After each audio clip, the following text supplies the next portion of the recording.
बोलो जयकारा। बोल मेरे श्री गुरु महाराज की जय। सौभाग्यशाली प्रेमी गुरुमुखो, संत महापुरुष फरमाते हैं संसार में चार चीजें हैं।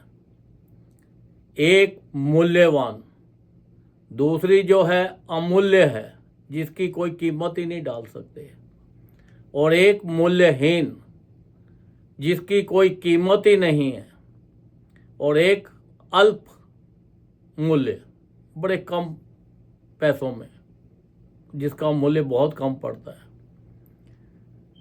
तो देखो, जैसे आप अमूल्य वस्तु को,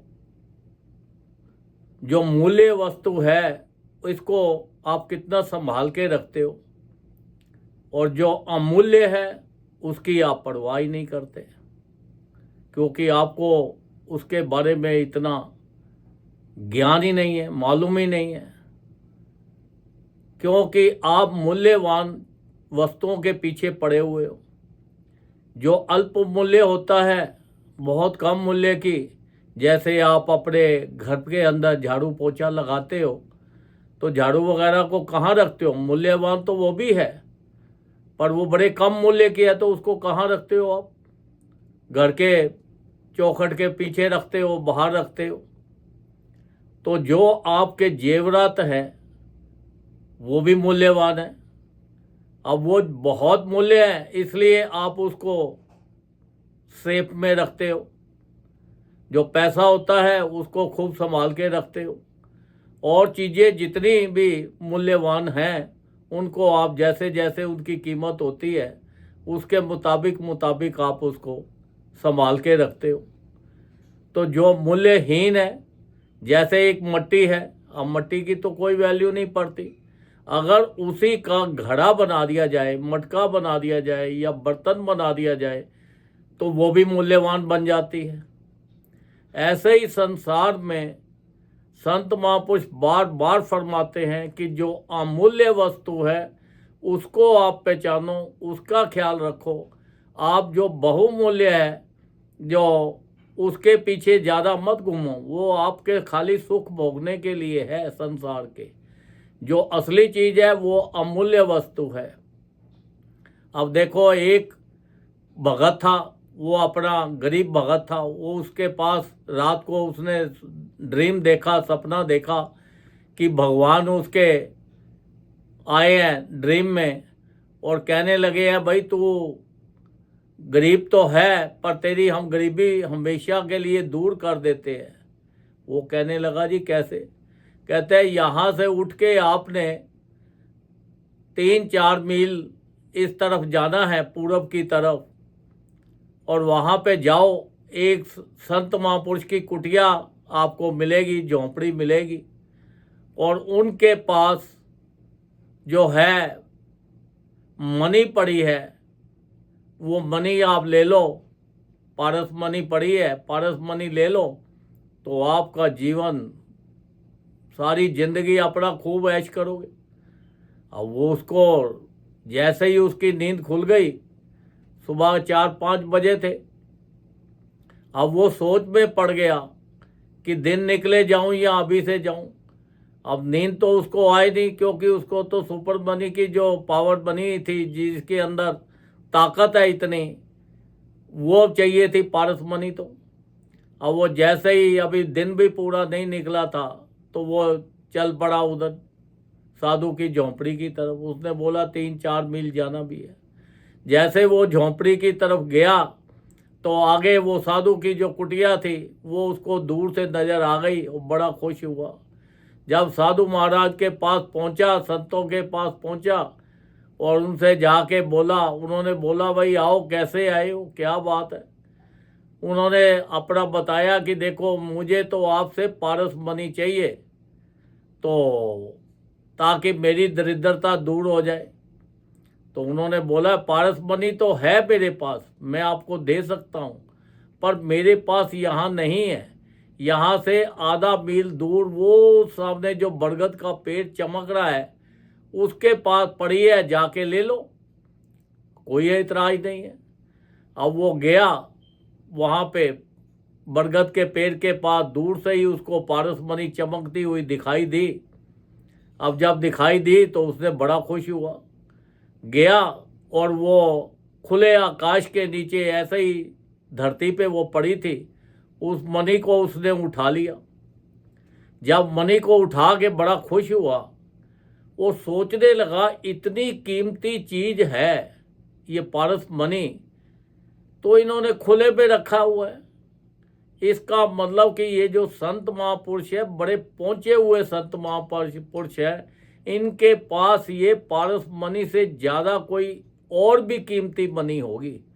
तो मैं ये पारसमणि फिर लेके क्यों जाऊं, मैं तो वो जो इससे भी ज़्यादा कीमती पारसमणि है वो लूँगा। और उसने वहाँ की वहीं फिर जो उठाई थी वहीं रख दी मणि धरती के ऊपर ही, और चला गया। जाके संत महापुरुषों ने पूछा, भाई क्या बात है, ले आया मणि? कहता है, महाराज मुझे वो मणि नहीं चाहिए, मुझे जो कीमती मणि है, जो आपके पास मणि है, वो मणि चाहिए। तो उन्होंने फिर संत महापुरुषों ने फरमाया कि जो कीमती मणि है जिसके लिए तू मांग रहा है हमसे, वो तो तेरे अंदर है और सबके अंदर है। तो तुम तो बाहर धक्के खा रहे हो, बाहर ढूंढ रहे हो, वो मणि तो आपके अंदर है और सबके अंदर है। तो उन्होंने बोला कैसे करें? फिर उन्होंने उनको तरीका बताया कि भाई ऐसे बैठो और भजन करो और फिर देखो मणि आपको मिल जाएगी और आपके सब चीज़ों के, आपके क्लेश दुख प्रॉब्लम सब दूर हो जाएगी। अब वो करता रहा तो उसने देखो कि जो संत महापुरुष है वो तो अमूल्य वस्तु की वैल्यू डालते हैं। वो कहते हैं कि ये देखो कि अगर वो जो पारसमणि थी उसका तो कोई मूल्य डाल सकता है, पर जो अमूल्य वस्तु है वो उसका कोई डाल सकता है नहीं। अब आप देखो कि आपके अंदर अगर एक श्वास जो है उसकी कीमत डाल सकता है कोई इंसान मरने वाला हो और वो बोले जी मुझे, मेरे पास बिलियनों डॉलर है, अरबों की प्रॉपर्टी है, इतनी है, सारे संसार का मैं धन आपको दे सकता हूँ, पर मुझे एक श्वास मिल जाए, क्या वो मिल सकता है? नहीं मिल सकता। तो देखो कितने अमूल्यवान हमारे श्वास है और कितना अमूल्य ये शरीर है, ये बार बार नहीं मिलना। तो हम क्या कर रहे हैं? हम संसारिक जो मूल्यवान चीज़ें हैं उनके पीछे भाग रहे हैं, उनके पीछे ढूंढ रहे हैं, उनके पीछे परेशान हो रहे हैं, चिंता करते हैं, दुख मानते हैं, खुशी करते हैं, ये संसारिक चीज़ों के साथ कर रहे हैं। तो जो हमारे अमूल्य चीज़ है हमारे पास परमात्मा ने हमें दी है, श्वास और शरीर, और ये संत महापुरुष ही आपको रास्ता बता सकते हैं कि वही बता सकते हैं कि ये शरीर की वैल्यू कितनी है और श्वासों की वैल्यू कितनी है। अब 24 घंटे के अंदर अब ये देखो कि हम फजूल की कितनी चीज़ें सोचते हैं। आप खुद सोचो कि हम जिसका कोई मूल्य ही नहीं है वो चीज़ों हम सोचते रहते हैं, जब भी बैठते हैं तो मूल्यहीन वस्तु को सोचते हैं, जो अमूल्य है उसकी तरफ हम ध्यान ही नहीं देते। संत महापुरुष तो बार बार फरमाते हैं कि देखो ये आपके श्वास बड़े अमूल्य है, ये आपका शरीर बड़ा अमूल्य है, इस शरीर के साथ अच्छे काम करो, अच्छा भजन करो ज़्यादा से ज़्यादा, क्योंकि ये शरीर मनुष्य देह जो आपको मिली है ये भजन करने के लिए मिली है। ये संसार के सुख तो आपको फ्री में मिल रहे हैं, अगर आप भजन इससे ज़्यादा नहीं करते तो फिर क्या होगा? फिर तो हम संसार की उलझनों में उलझे रहेंगे और फिर जाके 84 लाख योनि में पहुंच जाएंगे और 84 लाख योनि को काटते काटते दुख भोगते भोगते हमारे कई युग बीत जाते हैं। एक युग की बात छोड़ो, अगर किसी के शरीर पे कोई चोट लग जाए तो उसको 1 घंटा 2 घंटे करनी हो तो कितनी मुश्किल हो जाती है, अगर 1 दिन लग जाए तो कितनी हो जाती है, अगर वही तकलीफ जो है हमें महीना भर हो तो फिर कितनी होती है।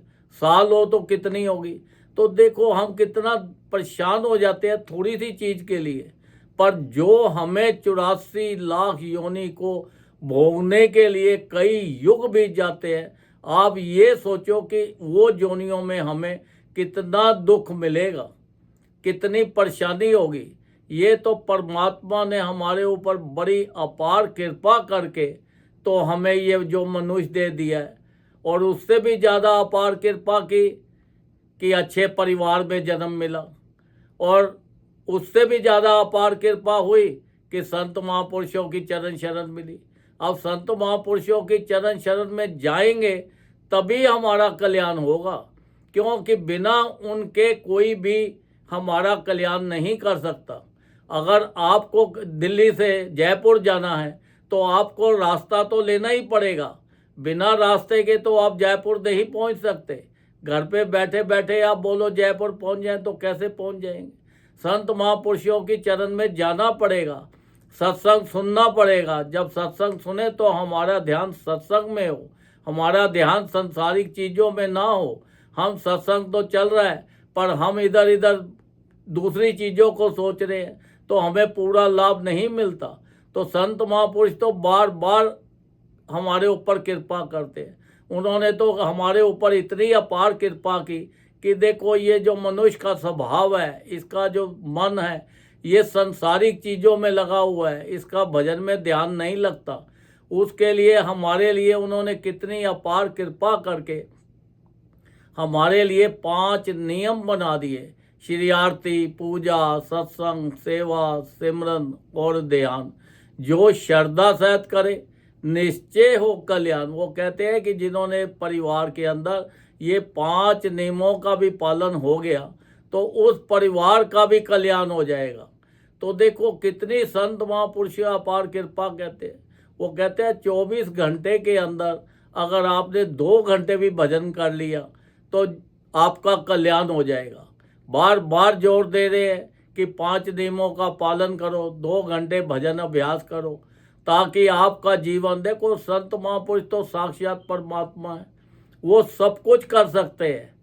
उनकी इतनी देखो घट वासी है, सर्वव्यापी है, साकार रूप भी है और निराकार रूप भी है। वो मनुष्य के रूप में उन्होंने अवतार लिया और हमारा वो कल्याण कर रहे हैं। बार बार मनुष्य जी की रक्षा कर रहे हैं और बता रहे हैं कि देखो ये रास्ता गलत है, इधर मत जाओ, ये रास्ता सही है, यही तुम्हारा कल्याण करेगा, मंजिल तक पहुंचाएगा। देखो उन्होंने तो हमें नाम दान दे दिया, रास्ता बता दिया। हमारे लिए सत्संग के कई उन्होंने बना दिए कि भाई बहुत तरीके से आप सत्संग घर बैठे भी सुन सकते हो, आप सत्संग आश्रम में भी जा सकते हो। इतने संत महापुरुषों की टोलियां बना दी कि जाओ, जाके इनकी चरण शरण में जाओ और सत्संग सुनो तो तुम्हारा जीवन कल्याण हो जाएगा। अब हमारी ड्यूटी भी बनती है कि हम उनके बनाए हुए नियमों का पालन करें, उनके हुक्म में चलें, और उन्होंने जो हमें नामदान दिया है वो नामदान को ज़्यादा से ज़्यादा जप के ये संसारिक चीज़ों को छोड़ के तो उसकी तरफ ध्यान दें। संसारिक चीज़ों का है ये शरीर से काम करना है, जो भजन है वो मन से होगा। वो अपने आप बिजनेस में बैठे हो, ऑफिस में बैठे हो, कहीं बैठे हो, आप संसार के काम करते रहो, पर आपका जो ध्यान है, आपका जो मन है, आपके जो श्वास है, उनके अंदर भजन चलना चाहिए, ताकि हमारा जितना भी समय है जो बीत गया सो बीत गया, पुराना भूल जाओ उसको, क्योंकि वो तो वापस अब नहीं आने वाला। आगे से आप ध्यान रखो कि जितना समय भी बाकी है इसका कोई लिमिट नहीं है संसार के अंदर। कभी आप सोचो कि हमने 50 साल और जीना है, 10 साल और जीना है, 20 साल और जीना है, 100 साल और जीना है, इसकी कोई गारंटी नहीं है। ये तो 1 मिनट भी हो सकता है, 1 सेकंड भी हो सकता है, एक श्वास आया है दोबारा आएगा या नहीं आएगा, इसकी भी कोई गारंटी नहीं है। एक बार गुरु गोरखनाथ जी ने सबसे पूछा कि इंसान की लाइफ कितनी है, जिंदगी कितनी है। किसी ने बताया 1 दिन, किसी ने 1 साल, किसी ने 2 दिन, किसी ने 1 घंटा, किसी ने आध घंटा।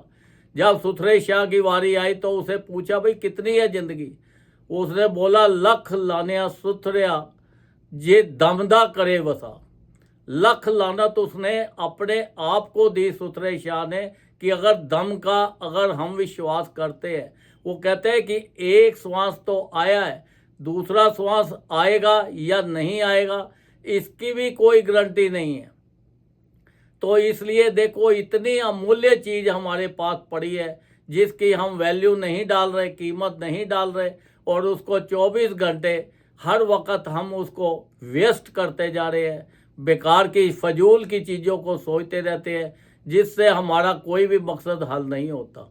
तो देखो संत महापुरुष तो बार बार कृपा कर रहे हैं, तो हमें ज़्यादा से ज़्यादा उठते बैठते चलते फिरते हर वक्त ज़्यादा से ज़्यादा भजन करें।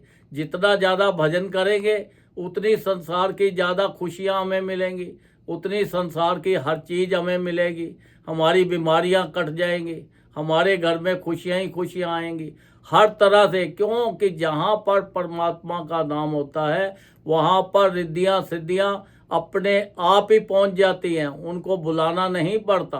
तो देखो इतनी अपार कृपा हमारे ऊपर हुई है कि इतना अमूल्य वस्तु हमें मिली है, शरीर और श्वास, और हम ये दोनों को ही खराब कर रहे हैं। तो इनको खराब मत करो, ज़्यादा से ज़्यादा इससे भजन करो, भजन करके अपने जीवन का पूरा पूरा लाभ उठाओ।